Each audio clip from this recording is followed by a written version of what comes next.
April 26, 2019 Mattigodu ಶಿಬಿರದಲ್ಲಿ ಆ ಭರವಸೆ ಮುರಿದು ಬಿದ್ದ ದಿನ. ಏನಾಯ್ತು ಆ ದಿನ?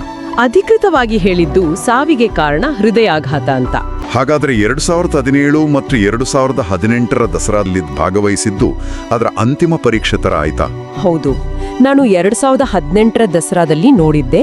ಬೇರೆ ಕೆಲವು ಆನೆಗಳು ಆ ಶಬ್ದಕ್ಕೆ, ಜನಸಂದಣಿಗೆ ಸ್ವಲ್ಪ ಚಂಚಲವಾದ್ರೂ ದ್ರೋಣ ಮಾತ್ರ ಅಚಲವಾಗಿ, ತುಂಬಾನೇ ಗಂಭೀರವಾಗಿ ನಿಂತಿತ್ತು.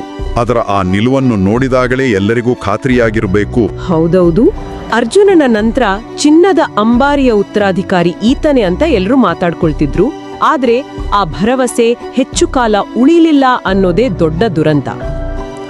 ಏಪ್ರಿಲ್ 26, 2019 ಮತ್ತಿಗೋಡು ಶಿಬಿರದಲ್ಲಿ ಆ ಭರವಸೆ ಮುರಿದು ಬಿದ್ದ ದಿನ. ಏನಾಯ್ತು ಆ ದಿನ? ಅಧಿಕೃತವಾಗಿ ಹೇಳಿದ್ದು ಸಾವಿಗೆ ಕಾರಣ ಹೃದಯಾಘಾತ ಅಂತ. ಹೃದಯಾಘಾತ.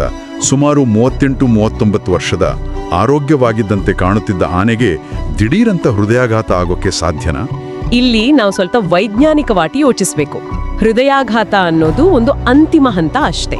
ಅಂದ್ರೆ ಕಾಡಿನಿಂದ ಸೆರೆ ಹಿಡಿದು ತಂದಾಗ ಆಗುವ ಮಾನಸಿಕ ಆಘಾತ, ಬದಲಾದ ಆಹಾರ, ತರಬೇತಿಯ ಒತ್ತಡ ಇವೆಲ್ಲವೂ ಆನೆಗಳ ಹೃದಯದ ಮೇಲೆ ದೀರ್ಘಕಾಲೀನ ಪರಿಣಾಮ ಬೀರುತ್ತೆ.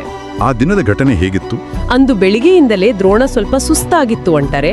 ಮಧ್ಯಾಹ್ನ ಸುಮಾರು 11 ಗಂಟೆ ಹೊತ್ತಿಗೆ ತಿತ್ತಿಮತಿ ಹತ್ರ ನೀರು ಕುಡಿತಿದ್ದಾಗ ಇದ್ದಕ್ಕಿದ್ದ ಹಾಗೆ ಕುಸಿದುಗಿದ್ದು ಅಲ್ಲೇ ಪ್ರಾಣ ಬಿಟ್ಟಿತು.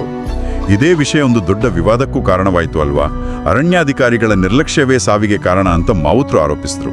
ಹೌದು, ಅದು ಬಹಳ ಸೂಕ್ಷ್ಮವಾದ ವಿಚಾರ.